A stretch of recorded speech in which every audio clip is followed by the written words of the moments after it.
almost losing a finger, dealing with a pre-existing condition, coming clean about their past. You'll see these talk show hosts in a whole new light after learning about these sad details. In 2007, police arrested Boston priest David Ajemian for stalking and harassing Conan O'Brien. Over the course of a year, Ajemian sent the late-night host several postcards and letters with alarming content. Some of the correspondence was even written on parish letterhead. In one of the letters, Ajemian called himself O'Brien's most dangerous fan. And in another letter, the priest made references to the gunman responsible for the 2007 shooting at Virginia Tech University. In 2008, Ajemian pleaded guilty to disorderly conduct, but that didn't exactly lead him to changing his ways. He disobeyed a restraining order filed by Anthony Everett, the co-host of Chronicle on Boston's WCVB-TV. In 2015, Jimmy Fallon nearly lost one of his fingers in a scary incident. He was forced to take 2 weeks off from hosting The Tonight Show after he slipped on a rug in his kitchen at home. He managed to catch himself, but his finger ended up sideways. The injury required surgery and 10 days in intensive care. It turned out that he caught his wedding ring on the countertop, and when he fell down, he pulled his finger off. Fortunately, doctors were able to reattach Fallon's digit, but that doesn't mean it was easy. The surgery lasted 6 hours, as doctors took a vein from his foot and implanted it into his hand. I mean, I didn't know this was happening because I'm just knocked out at this point, yeah. When Fallon returned to his show, he recalled, "I should say the fall was funny. I'm a comedian, so I have to fall funny." I feel bad for anyone who trips. Yeah, you think you're clean. But if it was me watching me, I would laugh. In 1997, Ellen DeGeneres came out as gay, but instead of feeling elated after admitting her truth, she became very depressed. She opened up about this time in her life during a 2018 appearance on Dax Shepard's Armchair Expert podcast.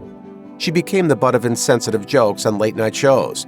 People mocked her, and she couldn't book any more acting jobs. At this time, DeGeneres' career took quite the nosedive. Her sitcom was canceled about a year later, and she felt like a failure. Her face was plastered everywhere, and even other gay celebs like Elton John criticized her for being featured in the media so much. She also felt a lot of pressure to represent the gay community, which she didn't ask for. As she put it, "I was looked at as the new leader, and I didn't want to be a leader, and I didn't want to be political." In 2017, Jimmy Kimmel endured quite the personal heartbreak when he learned that his son Billy was born with a congenital heart defect known as tetralogy of Fallot. This meant that Billy's heart had a hole in the wall that prevented the correct amount of oxygen from getting to his blood. He was put into a neonatal intensive care unit just hours after he was born. 3 days later, he had the first of several heart surgeries. During a 2020 episode of Jimmy Kimmel Live, the host and his wife Molly showed a video montage of Billy in the hospital with multiple wires connected to his tiny body. The video was captioned, "This is what it looks like to have a pre-existing condition." Kimmel was attempting to draw attention to efforts by congressional Republicans to remove protections, including the Affordable Care Act.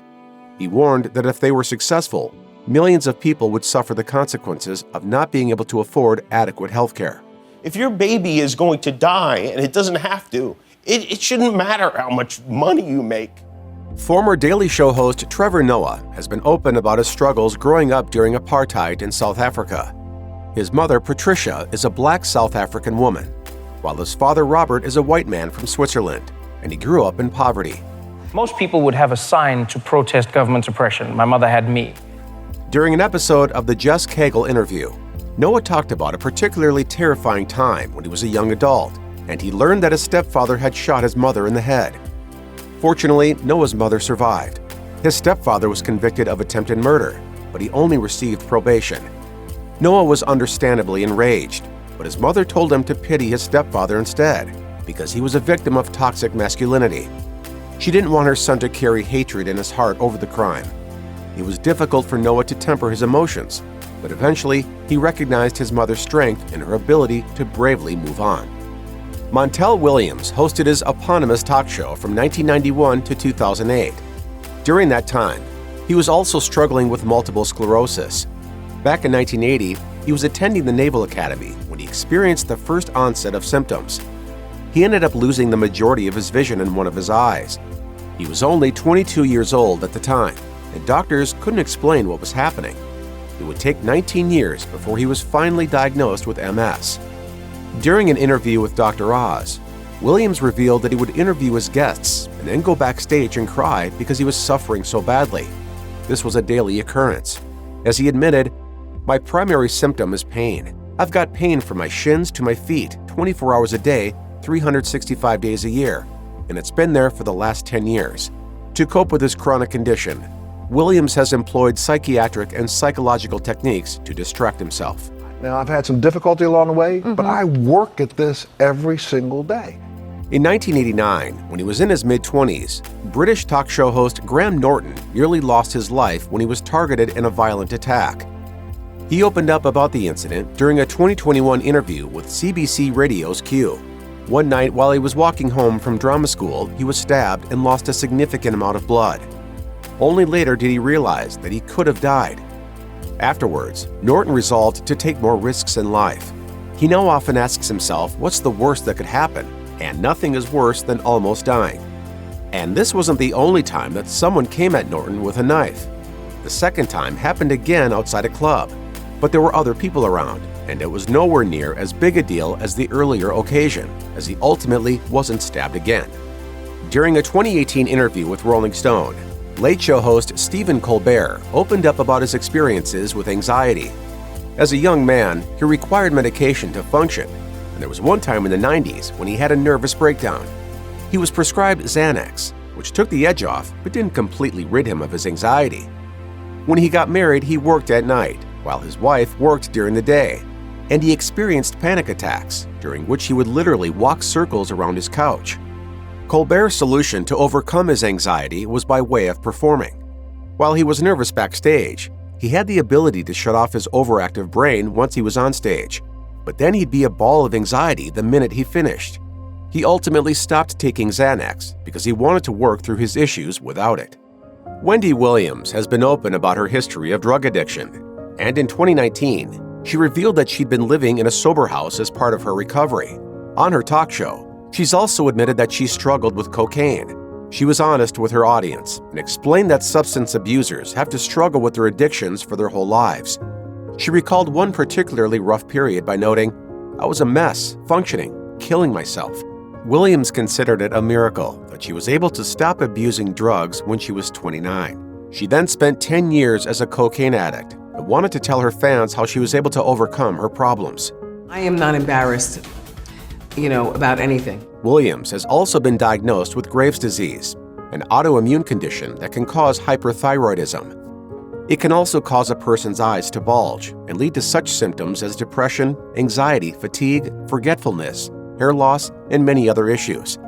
Williams has had other issues over the years, including infamously fainting on air one time in 2017. She attributed that to being low on electrolytes while wearing a Statue of Liberty costume. Craig Ferguson hosted CBS's The Late Show for 9 years until he handed the reins to James Corden in 2014. The Scottish native made headlines in 2007 when his monologue about Britney Spears and her very public troubles included a confession of his own. While the pop star was seeking help in rehab and shaving her head and getting tattoos, he was celebrating his 15th year of sobriety. In 2019, he published his memoir, Riding the Elephant, and explained how being an alcoholic nearly cost him his career. Ferguson revealed in his memoir that during a particularly dark period when he couldn't stop drinking and didn't necessarily want to, he knew that he couldn't go on living the way that he was. He even considered suicide and wound up having a drink with a friend, which distracted him from those dark thoughts. As he put it in the memoir, the paradox and the conundrum of alcoholism is not that people drink because they're trying to destroy themselves, they're trying to save themselves. Ferguson stopped drinking in 1992 and moved to the United States, which afforded him an opportunity to start over. During a 1986 episode of her talk show, Oprah Winfrey revealed that she'd been sexually abused as a child. As she put it at the time, "There really is no darker secret than sexual abuse.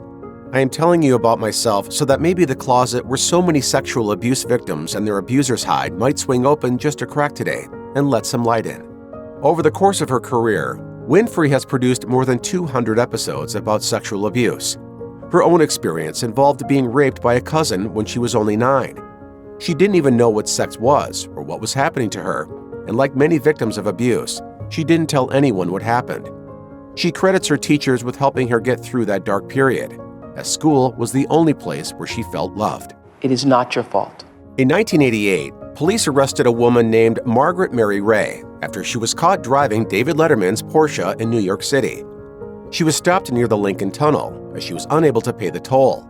She reportedly claimed that she was the talk show host's wife and that her son was named David Jr. Over the years, Ray had been arrested on numerous occasions for trespassing and other crimes. At one point, she was discovered sleeping on Letterman's Connecticut property near his tennis courts and told members of the media that she left cookies and alcohol at his house.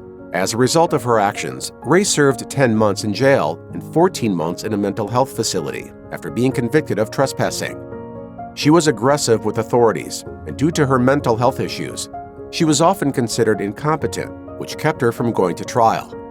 In a 1992 interview with the Advocate newspaper of Stamford, Connecticut, Letterman said, "The thing is, she's insane, and you don't want to do anything to make it worse than it is." This story has a particularly sad and gruesome end. In 1998, Ray killed herself by kneeling in front of an oncoming train. If you or anyone you know is struggling with addiction issues, help is available. Visit the Substance Abuse and Mental Health Services Administration website or contact SAMHSA's National Helpline at 1-800-662-HELP-4357